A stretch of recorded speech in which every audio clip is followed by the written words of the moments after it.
Hi, this is Keith F. Shovlin, son of Swift, and welcome to Genealogical Pursuits for 22nd of October, 2024. Or at least that's what day it was when I sat down in a chair and went to try to do this episode this week. For some reason, my main computer here decided it didn't want to load and had to do all kinds of things to restart it. And now here it is, 12:01 a.m. Eastern Time on the 23rd. One of these weeks, I will get this started before midnight. And, well, started and finished before midnight. But alas, here we are. So, picking up where we left off, continuing to, basically, I'm in a holding pattern with some of the main chunks of my family that I'm trying to finish and trying to take a next step with before I'm ready to go to publish with the first part of my research. That's the ancestry of my great-grandfather, James F. Shovlin, and John F. Shovlin II. I'm still testing out the thing with the Foys. Haven't gotten any back and forth on it. Still waiting to hear back from the church in Ireland about the Fitzgeralds, any information they can provide. And, of course, still searching aimlessly for things about the Garvins and trying out that Garvin tree. So let's go ahead and start with, let's go ahead and do the email check this week where I set on my Google alerts, and then I'll get into a topic this week. This is talking about other branches. So first up,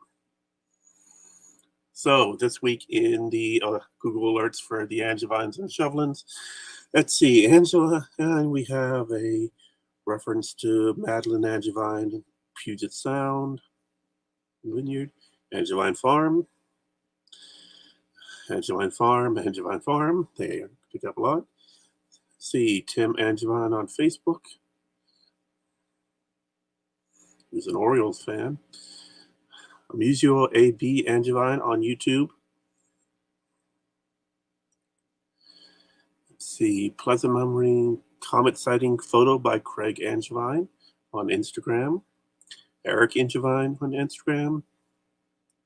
Real estate listing for 30 Angevine Avenue in Hempstead, New York. And then finally, Sudeville Angevine, abonnez-vous. So that is a TikTok for a French,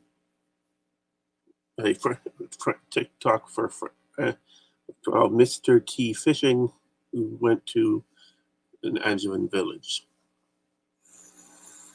Now, these might seem pointless. I get them every week, and every once in a while it might give me something worthwhile, but it's a way of connecting with the two primary families that I do my research on, the Shovlins, my family, and the Angevines, my ex-wife's family, because it's these people, we both have names that aren't incredibly common.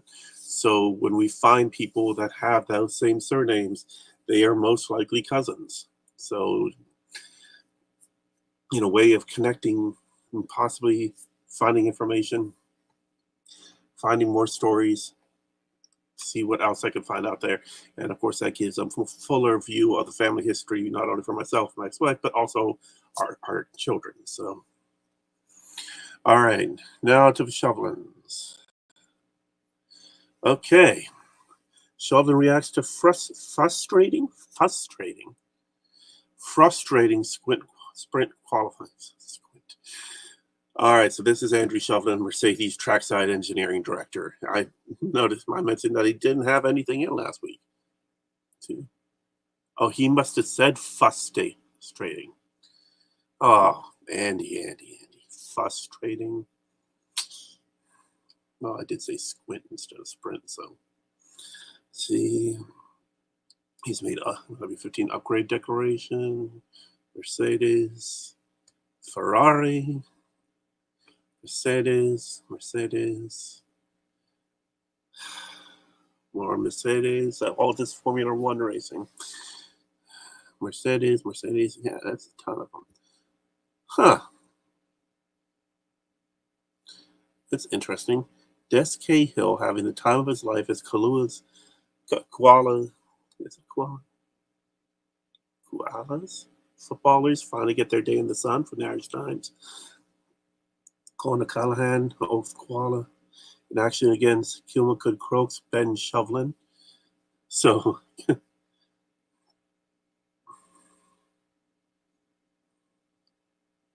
interesting.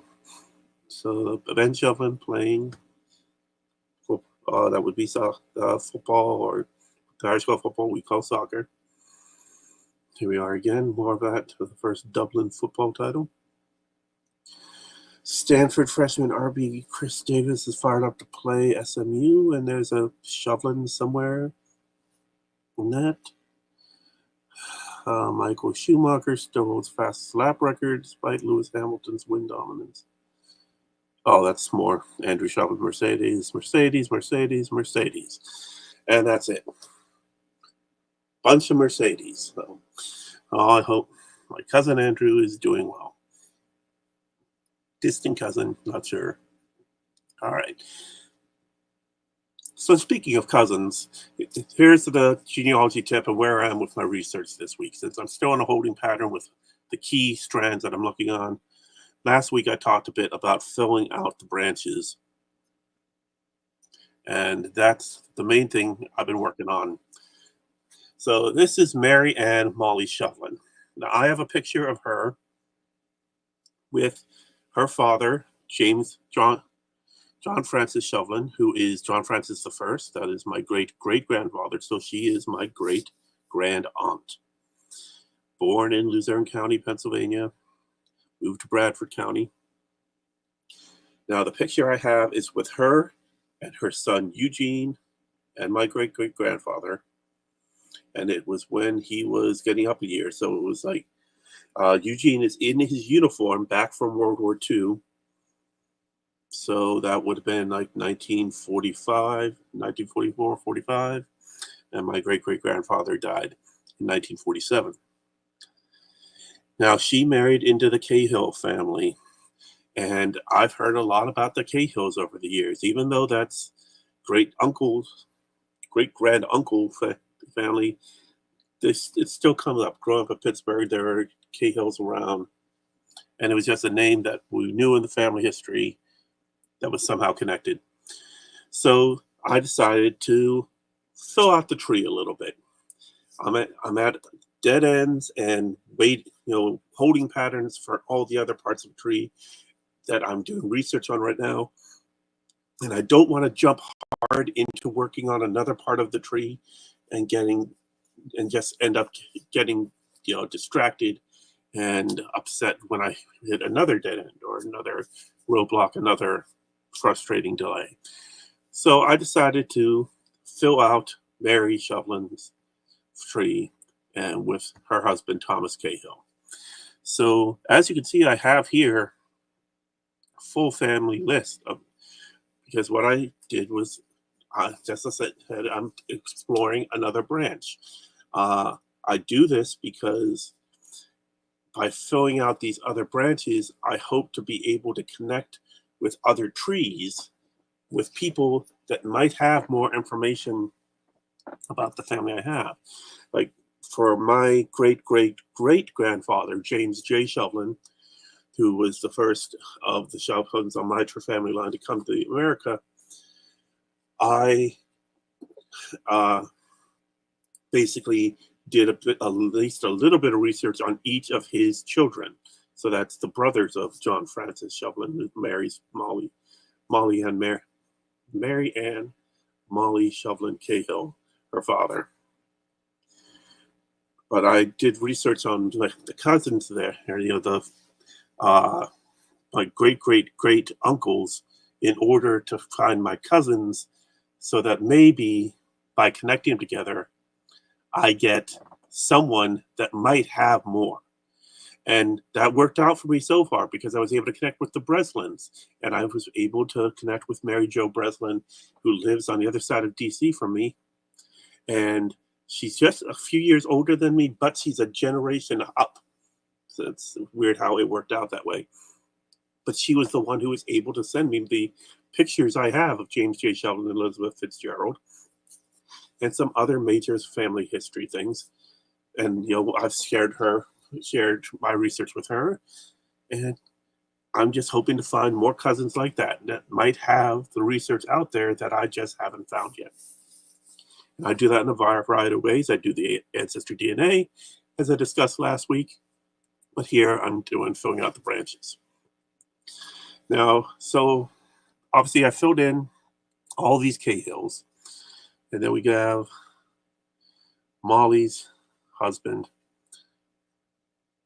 And I'll go ahead and show.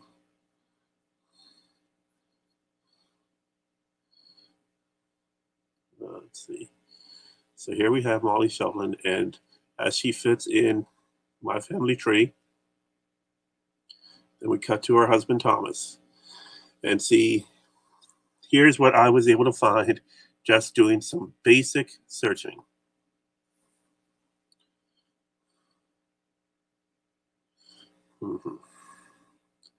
And that was Find a Grave Entries, Genealogical, and the 1880 census was able to track down Thomas's father, John Patrick Cahill Jr., his mother, Mary Ann McEvoy, Mary Ann's mother, Bridget, John Patrick Jr.'s father, John Patrick Sr., and his wife, Catherine. Now, these ones aren't so much going to find me too much more information, but what it will do is hopefully garner attention that will hopefully lead to some way of cutting down these roadblocks going forward. So like here, I have 14 hints. There's one free that I haven't looked at yet, and that's the Genealogical. So here we have John Cahill, who I had. I have here previously from the Find a Grave, but you see that's the accepted hint. Actually, no, that was the 1880 census. So it would have been from a hint on his son, John Patrick Cahill, that I got his death and birth in County Sligo, Ireland.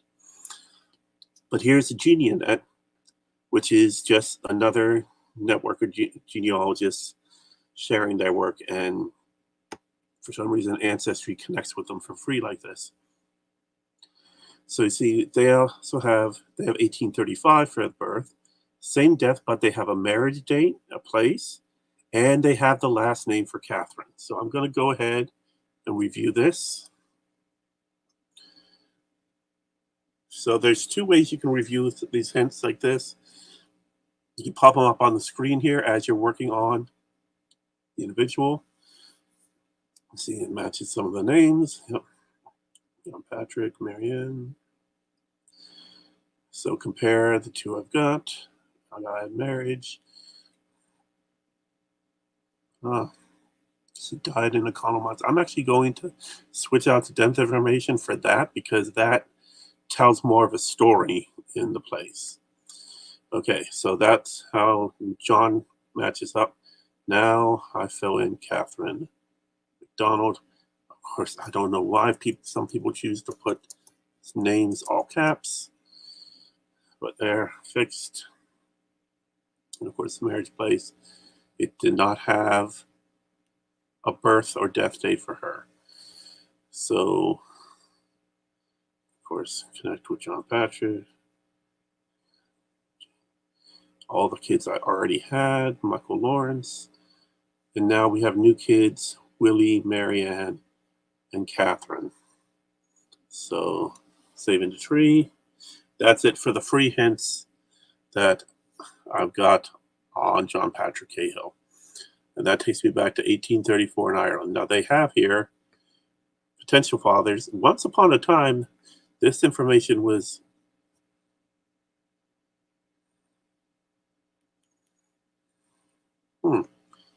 okay, that worked. So apparently I had 3 free, and I didn't realize that I actually had 3 free. I thought I would have to log in for that. So I'm just going to go ahead and add Michael here. Now it used the Brunskill family tree to connect. And of course there are new hints, Michael being added. Now I'm not going to want to waste the other 2 now that I know that happened. I'm going to go back to my base tree and find potentials and see if I can figure those out. So 8 hints here. Ireland Tithe Apartment Books, Sligo Records, If I'm pronouncing Sligo wrong, please tell me. Let's see. What's that burial ground? Griffith's valuation. It's pains. But yeah, all of these are different things that have been saved to it, but no actual, nothing I can add other than what I already have, which is that picture. It let me take that picture. It's weird. Okay. So now let's get back. So you're going to hit dead ends. You're going to get frustrated. You're going to want to make progress. And then you feel like you're letting yourself down. You're letting your family down if you're not making progress. Or let's say you decide to start doing a weekly YouTube series and suddenly you're not hitting anything. And so you're struggling to find stuff to make content.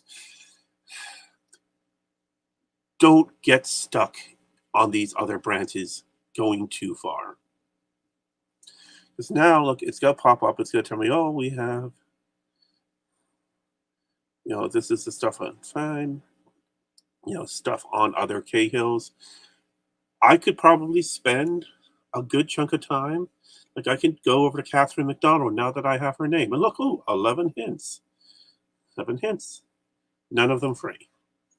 I could go and do a bunch of research into the Cahills and probably fill out my tree pretty well with the Cahills, except they're not really my tree. They're another branch. Yes, the descendants are cousins, but I do want to do a certain amount of research so I can connect with cousins out there. But then I'm not in the business of doing research for my cousins of the people that aren't directly related to me. Like you could very easily get stuck doing research into someone else's family purely because you've been frustrated and not finding the stuff in your own. And you want to stay focused on your own. You want to get back to your own as much as you can because you never know when you're going to have a breakthrough. You never know when you're going to suddenly find something or have an idea or something new will come up. Someone else will put their family tree online.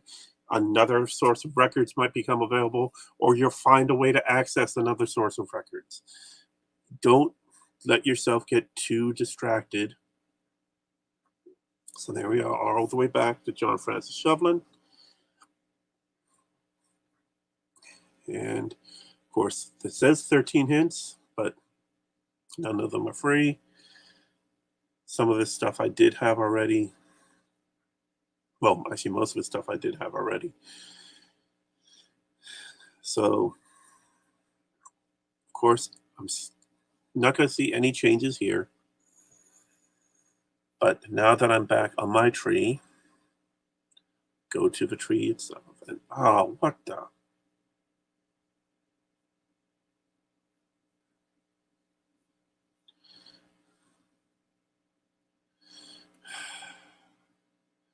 I don't know why I did that.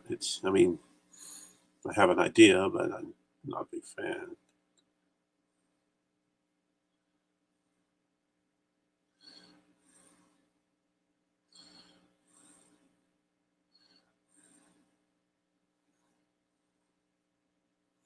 Okay, now we're back down. Grandfather, father, and me there. So now I'm back fully to my tree. Now let's look. I've been doing a lot of stepping over the Perriers, the Roaches, Allens, quite a bit of those because I had the family reunion for the Roaches and the Allens a couple months ago, which started me on my latest kick to do research. Now let's see. Going back on the moors, look at how nice and filled in this tree is. And then I have Tobias Moore, and look, we have people that might fill in. I'm not going to worry too much about the ones that are that far back right now. Okay. Elizabeth P. Ellis. See, there's a couple that are right here. Sarah Evans. It's a mother. And I don't like starting mothers. I'd like to... Wow, that's a lot of Williamsons. Let me take a look at this now. So here's Samuel Williamson, born 1688, Scotland. Married to Mary of Scotland. Let's see. Had a children, Rhoda. Okay. Oh, wait. Oh, there's 2 free hints here. How did I miss this one? So let's look at the free. Okay, so we've got Find a Grave.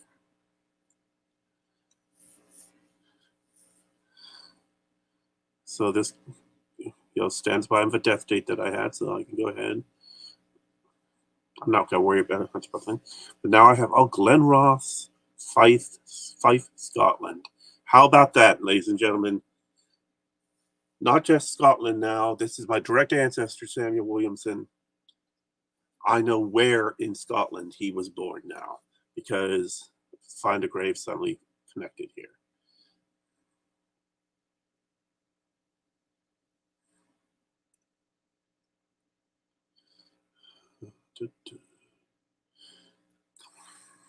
There. A little bit better. Rhoda. Yep.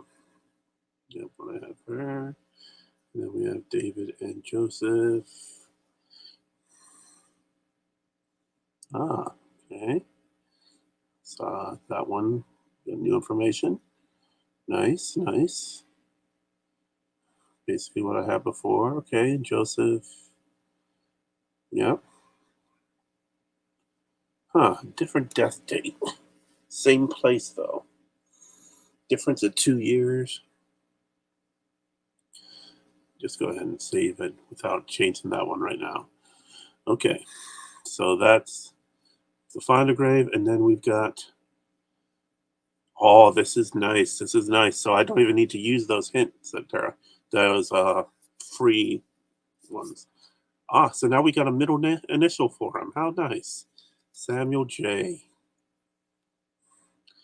And from Fifeshire, as they say. And that matches up. But now we've got parents, John and Christian Turple. So there's a new surname for my family history. Turple. Rhymes with purple, I'm guessing. Or it could be Turple. If you know, feel free to let me know that I'm pronouncing it wrong. Let's clean this up a little bit. I don't know why. There is no Pennsylvania County. So why list Pennsylvania? With the short dates makes it just a little cleaner. Okay. And we got Mary's last name. Her last name is Irvin. Wait, we had Mary Irvin?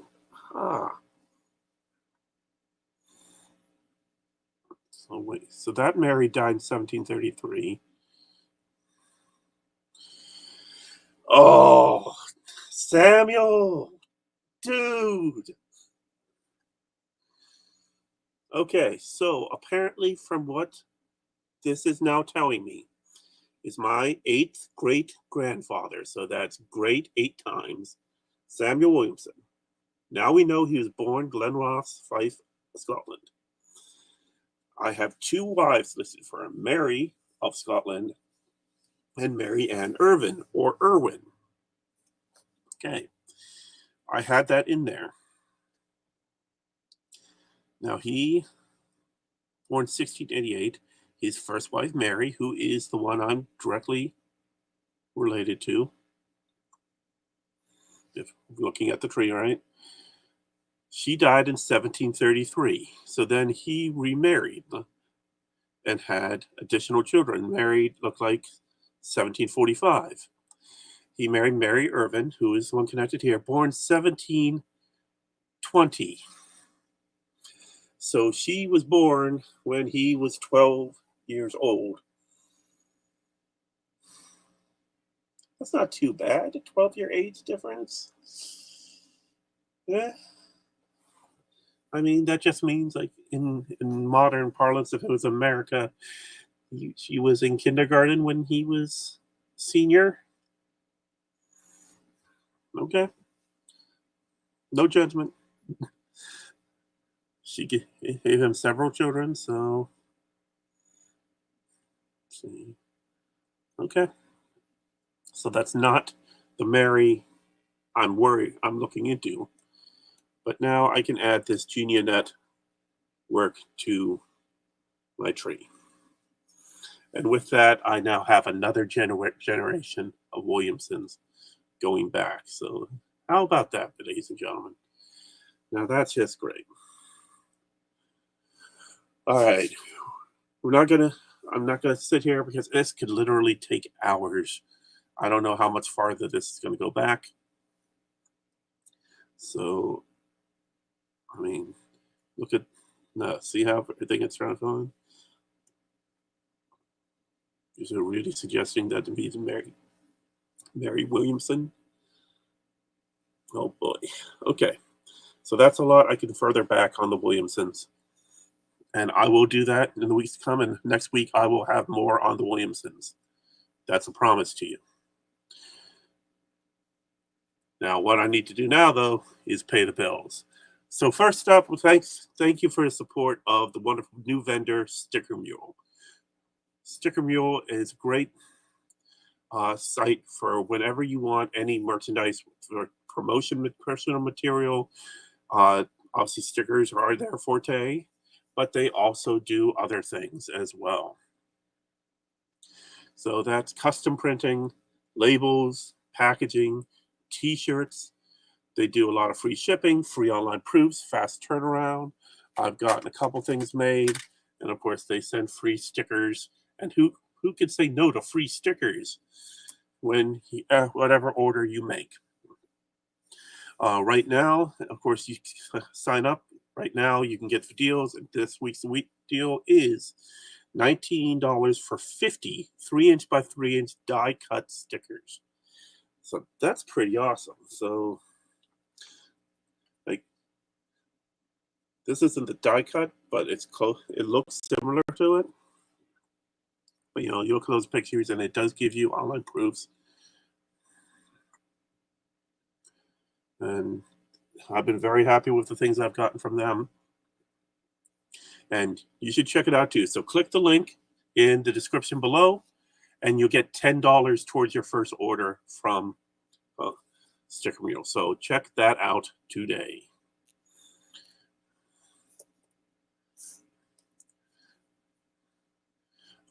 Part of the sponsor, well, we have our merch store. That's tpublic.com/stores/Swift. That's Swift Art, where there's political stuff, there's historic, there's love for my current town I live in, Lorton, Virginia, and more. But what you do, so you can go over there and check out the merchandise I have, or you could click on the link and set up your own TeePublic store, and then you can sell your own stuff as well. So let's say, let's find one of my, okay, so this is some of the stuff from Hamilton, and I'm putting from the old AS21 stuff. All right, here's one for you. So my first book was called Folk Soliloquy. I made a t-shirt to promote it. And what I put is on the back of the t-shirt is the cover of the book. But on the front is the name tag that my main character, Polk Foston, was given in the book. And so it gets printed on the t-shirt as if it was a name tag. Now, you could also get it on a tank top, on a hat, as a sticker, on a mug. other accessories, bags, pins, home goods. So, and what's great about this is now up there for sale right now. I do not have a room full of merchandise. All this stuff is available. So if you see this and you want something like this, if you read my book and enjoyed it and would like some to support me by help me out by buying some of the merchandise, then you order from TeePublic. They do all the work. They print it, they ship it, they do all the payments, and you just reap the benefits. So click on the link below for TeePublic and sign up today. And of course, they get up to 35% off every once in a while, but it's definitely a worthwhile experience. I've had a lot of fun working with them, and I think you will too. And finally, today, we'll say this podcast and other video series on this channel are brought to you by StreamYard. See it up in the far corner, all the way over there. It's great for live streaming. You can share a link and have your friends on. You watch any of the Truckers Delight podcasts we do, where we could have 6, 7, 8 people coming on at once. You load on your videos, you load on your artwork, and be able to customize your show and do whatever you want. Now, you can just live stream straight onto YouTube. You can just live stream straight onto the Facebook, but this covers you on everything. YouTube, Facebook, Twitter, Stitch can put you on multiple feeds. And for just the base package is free. And you could do videos, you could do artwork, you could do music and other things and make a nice professional appearing live stream and then share it out there with the world. So click on the link below if you want to try it out. And that covers for this week. So it's been 33 minutes. That's more than enough of your time that I've taken up. Thank you for watching. You saw that I had a little bit of a breakthrough today, which is amazing. I did not expect that I'd have a breakthrough on the Williamson family from the descendants of the ancestors of the Allens. So that's something I'm going to be looking into a lot this week, filling that out, because there's a lot there that Ancestry is willing to share with me. So I'll see what Ancestry shares. I'll do my own research, and next week I'll have more to show for you. So thank you for watching. I'm Keith F. Shovlin, the son of Swift. Check us out on.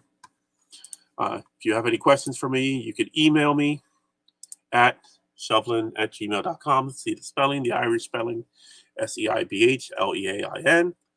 You can follow us on Tumblr, sonofswift.tumblr.com. There's going to be a big post going up tomorrow on the Mayflower.